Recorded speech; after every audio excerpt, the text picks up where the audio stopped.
हमारी ये विशाल दुनिया बहुत सारे रहस्यों से भरी पड़ी है। विज्ञान ने हमारी इतनी उन्नति के साथ ही कई रहस्यों से पर्दा उठाया है, लेकिन साइंस और टेक्नोलॉजी की इस दुनिया में कुछ रहस्य ऐसे भी हैं जिन्हें सुलझा पाना शायद नामुमकिन है। आज के इस विकसित समय में सबसे बड़ा रहस्य यही है कि क्या भगवान है? अगर भगवान हैं तो वे कहाँ हैं और उनके होने का क्या सबूत है? भगवान के अस्तित्व का यही सवाल ईश्वर में विश्वास रखने वाले आस्तिक और ईश्वर को ना मानने वाले नास्तिक के बीच में एक विवाद का मुद्दा बना रहता है। लेकिन आज भी हमें ऐसे कई सबूत देखने को मिलते हैं जो हमें ईश्वर के अस्तित्व को मानने पर मजबूर कर देते हैं। आज हम बात करेंगे ईसाई धर्म की सबसे पवित्र चीज शॉर्ड ऑफ टूरिन के बारे में, जिसे ईसा मसीह के भगवान होने का सबसे बड़ा सबूत माना जाता है। जी हाँ दोस्तों, मैं हूँ फैक्ट्समैन। आज की इस वीडियो में हम ऐसी ही एक घटना के बारे में जानेंगे जिसने ईसाई धर्म को जन्म दिया था। ईसाई धर्म के अनुसार शॉर्ड ऑफ टूरिन वही कफन है जिसमें ईसा मसीह अर्थात भगवान जीसस को मृत्यु के बाद दफन किया गया था, और भगवान जीसस अपनी मृत्यु के बाद अपने भगवान होने का यही सबूत दुनिया के लिए छोड़ गए थे। बाइबल और ईसाई धर्म के अनुसार भगवान जीसस को रोमन्स द्वारा क्रूसीफाई करवा दिया गया था। इसके अनुसार पहले तो भगवान जीसस को कोड़ों से मारा गया था और फिर उन्हें और दर्द पहुंचाने के लिए लकड़ी के क्रॉस पर लिटाकर उनके हाथों और पैरों पर कीलें ठोक दी गई थी और उन्हें लकड़ी के क्रॉस के साथ ही लटका दिया गया था। बाइबल के अनुसार क्रूसिफिकेशन के बाद जब अंत में भगवान जीसस ने अपने प्राण त्याग दिए थे, तब उन्हें पास के ही एक मकबरे में ले जाया गया जहां उन्हें दफन किया जाना था। जीसस को दफन करते समय धार्मिक रीति रिवाजों के अनुसार हैलो और मल लगाया गया था और उनके पूरे शरीर को लैरिन के कपड़े से ढक दिया गया था। लेकिन सबसे हैरान कर देने वाली घटना यह थी कि उन्हें दफन करने के 2 दिन बाद ही भगवान जीसस अपनी कब्र से उठ खड़े हुए, और जब उनके मकबरे की जांच की गई तो सिवाय उस कपड़े के पूरा मकबरा खाली मिला। और इस घटना ने पूरी दुनिया में एक नए धर्म को जन्म दिया जिसे बाद में ईसाई धर्म के नाम से जाना जाने लगा। परंतु लैरिन का जो कपड़ा उस मकबरे में मिला था वह आज भी एक रहस्य बना हुआ है, क्योंकि उस कपड़े पर एक व्यक्ति की हल्की और धुंधली आकृति दिखाई देती है।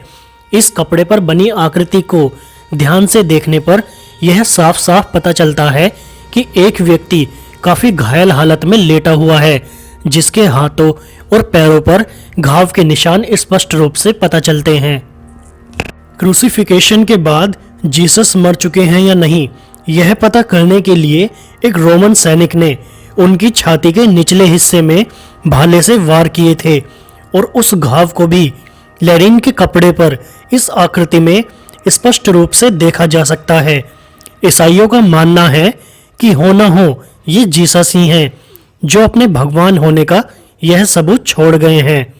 उनके अनुसार जीसस में ऐसी अलौकिक ताकतें थीं जिसके बदौलत वे कब्र से गायब हो गए थे। इस घटना के बाद पिछले कई सालों से लैरिन का यह कपड़ा इटली के टूरिन के एक कैथेड्रल में रखा हुआ है, और इसी वजह से लैरिन का यह कपड़ा शॉर्ड ऑफ टूरिन के नाम से जाना जाता है। शॉर्ड के मिलने के बाद से ही यह एक विवाद का मुद्दा बना हुआ है और इस पर दुनिया भर के कई रिसर्चर्स ने रिसर्च किया है। इस कपड़े के एक रिसर्च में यह पाया गया कि इस कपड़े पर लैटिन और ग्रीक भाषा के कई अक्षर मौजूद थे, जिससे यह साबित हुआ था कि लैरिन का यह कपड़ा 2000 साल पुराना था। परंतु सन 1988 में हुए एक C14 टेस्ट में इस कपड़े को झूठा साबित कर दिया था। 3 वैज्ञानिकों की एक टीम ने इस कपड़े को एक किनारे से काटकर इस पर C14 नामक एक टेस्ट किया था, और वह इस नतीजे पर पहुंचे थे कि लैरिन का यह कपड़ा सन 1260 से 1390 के बीच में उगाया गया था, जिससे यह परिणाम सामने आए कि जीसस के मौत के कई साल बाद बना यह शॉर्ड नकली था और इस पर बनी हुई आकृति भी नकली थी। परंतु यह बहस यही नहीं रुकी, क्योंकि 2 जर्मन लेखकों ने अपनी किताब द जीसस कॉन्स्पिरेसी में यह बताया कि C14 टेस्ट पूरी तरह से सही था। लेकिन लैरेन के कपड़े के जिस टुकड़े पर यह टेस्ट किया गया था वह शोल्ड का टुकड़ा था ही नहीं और किसी ने जानबूझकर उन नमूनों को बदल दिया था।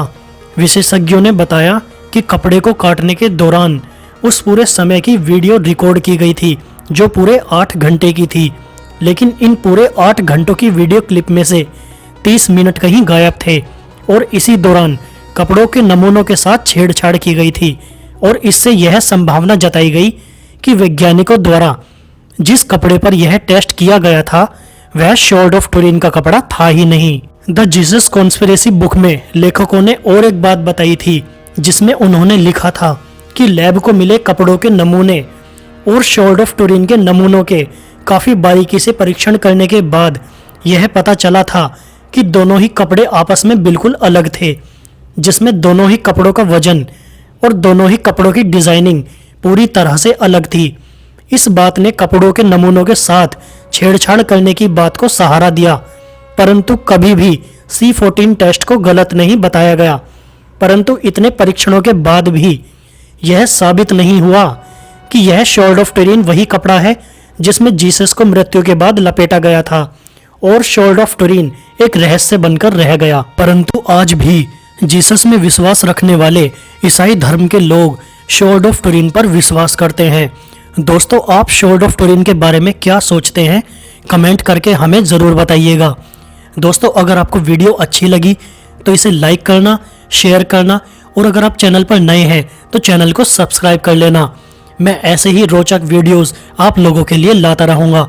आप सभी लोगों को मेरी तरफ से एडवांस में वेरी हैप्पी क्रिसमस डे। तो दोस्तों, अपना ख्याल रखना। मिलता हूँ आपसे अगली वीडियो में।